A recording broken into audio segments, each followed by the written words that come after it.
درد مې په زړه مورجانې د کور په هر یو دیواله مورجانې ستا د ښایسته بشر تصویر جوړېده غم زورور د مورې نه زړېده زما کور پتا جنت دې ما دپاره فرښته اوس ستا د لاس هر شاعر پسې کنځلې کېږي سترګې د وچو په پښتو پسې خبرې کېږي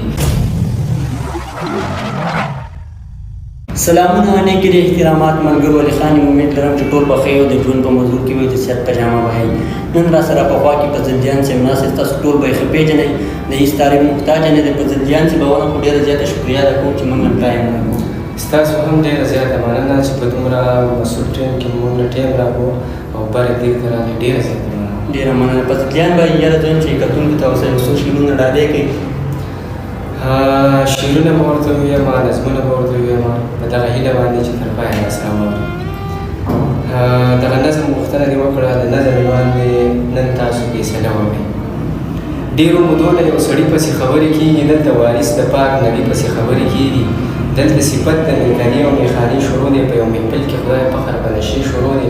څنګه په شعر کې مسلمانه شرابونه یادې څنګه پښتونې چې د ټولو اندامونه یادې چې مشهور په مولا نه شو جنتونه یادې ډېر خیر ځان له لقب د فلسفي او غني خان ورکوي ګستاخه څنګه ځان له نوم د مسلمان ورکوي شاعره داسې نه چې شعر په سترګو ړوند ولیکه د ادب سوري لاندې شعر په لفظ دروند ولیکه چې په کتاب کې د شعرونه څوک لیکلی نه شي چې خور او ورور یې په شریکه اورېدلی نه شي داسې لفظونه د ادب په رنګ کې مه رنګ کوه د پښتو ژبه مې په خپله خوله کې مزن کوه ډېر خیر د خدای لپاره د پښتو نه جامې مه وباسه کور د پښتون نه د پښتو جنازې مه وباسه اوس ستا د لاس هر شاعر پسې کنځلې کېږي سترګې د وچو په پښتو پسې خبرې کېږي د استادانو نه ادب او فلسفه یاده کړه د الف با نه شروع کسې باره یاده کړه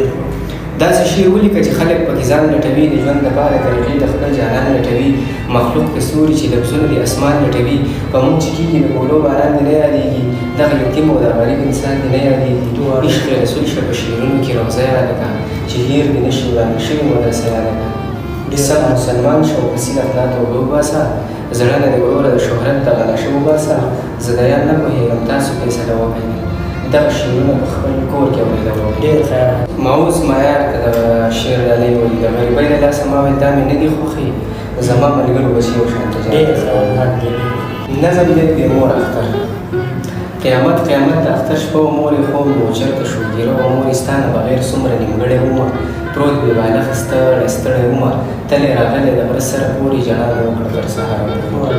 نه تا قربان قربان غږونه وکړه ستا د اواز مې ارمانونه وکړه په سرو لمبو مې تېره شپه شوه مورې سهار سبا رڼا خوره شوه مورې هر چا نیمګړی خپل ایمان جوړاوه د اختر سهار هر چا ځان جوړاوه نه چا سنبال کړمه د ګل په شان زه نه چا په دواړه مخه خپل کړمه زه نه مې په جیب کې چا روپۍ کېښوده نه راته چا په سر ټوپۍ کېښوده هغې نه ښې نوې جامې وې زما په جیب کې ښې ډېرې روپۍ وې زما ستا نه بغیر هر څه پیکه و مورې په شته هر څه کې هېڅ څه نه و مورې څه سالې ولې خپل حالات ته شومه روان په سرو سترګو جومات ته شومه د مونږ نه پس چې کله کور ته راغلم مورې قسم دی لکه کور ته راغلم په تنهایي کې مې ژړا کوله د خویندو مخ کې مې خندا کوله ډېر خیر په تنهایي کې مې ژړا کوله د خویندو مخ کې مې خندا کوله ستا جدایي درد مې په زړه مورجانې د کور په هر یو دیواله مورجانې ستا د ښایسته بشر تصویر جوړېده غم زورور د مورې نه زړېده ټولې دنیا نه مرور ګرځېده ستا د یاد تاپس یو ترګل کېده ډېر د ویډیو د کتو ډېره زیاته شکریا ده کوم که پرده کې خوشحاله آباد اوسئ نور داسې ویډیوګانو لپاره زما د یوټیوب چینل ضرور سبسکرایب کړئ د لوی الله په امان